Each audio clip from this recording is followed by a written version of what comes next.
नमस्कार, मी वंदना बोलत आहे. वंदना रेसिपीमध्ये आपल्या सगळ्यांचं स्वागत आहे. मी आज गव्हाचे लाडू बनणार आहे, गव्हाच्या पिठाचे मोदक.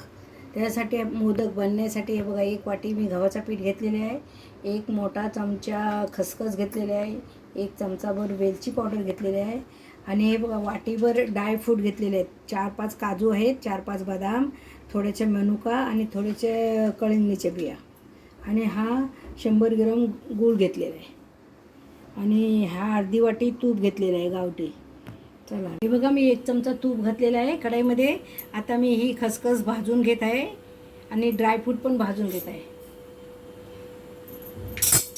1 चमचाभर खसखस आहे, मी आता तुपामध्ये छानपैकी भाजून घेत आहे. त्याच्याबरोबर हे ड्रायफ्रूट पण भाजून घेत आहे.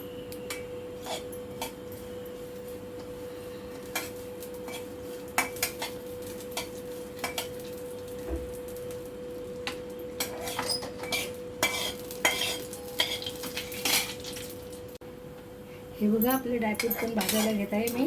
हलके हलके आपल्याला ब्राऊन कलर येत तसं भाजायचे आणि मग लगेच मी पीठ भाजणार आहे ह्याच कढईमध्ये. हे बघा मी आता 1 चमचा 2 चमचे तूप घालत आहे आणि मी ह्याच्यामध्येच लगेच पीठ भाजून घेत आहे. बघू शकता तुम्ही.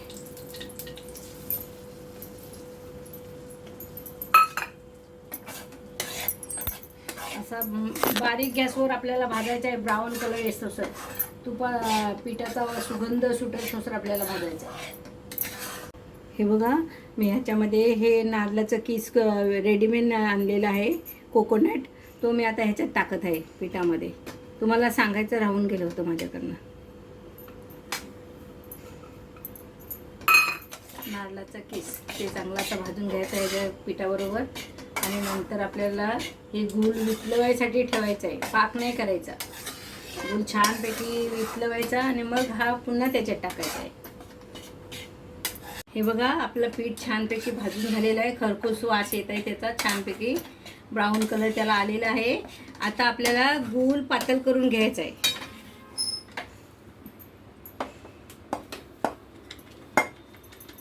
झालेलं आहे पीठ भाजून.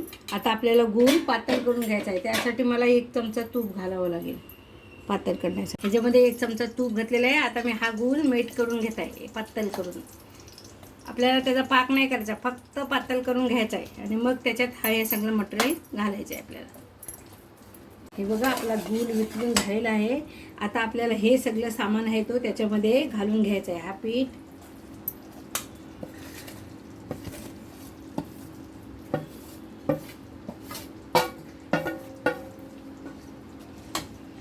हे ड्रायफ्रूट तळलेले आणि आता आपल्याला छानपैकी हलवायचं आहे ना. गॅस मी बंद करत आहे. बघा गॅस मी बंद करून घेत आहे. आपला